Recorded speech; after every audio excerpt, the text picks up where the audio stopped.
Hey everyone, today's question is what will be the output of the following code?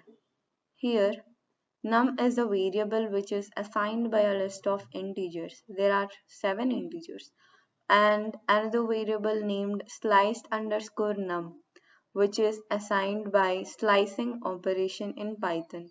Let's see more clearly. Slicing is a process of accessing a specified portion of a list. Slicing is a process of accessing a specified portion of a list. Let us see this in our question. Num, as you know, a list of integers and the given range is from 2 to 5.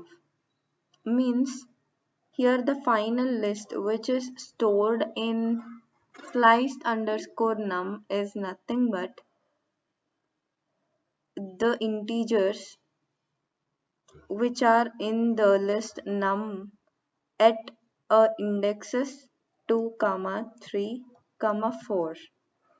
I hope you guys already got the right option, which is nothing but option B.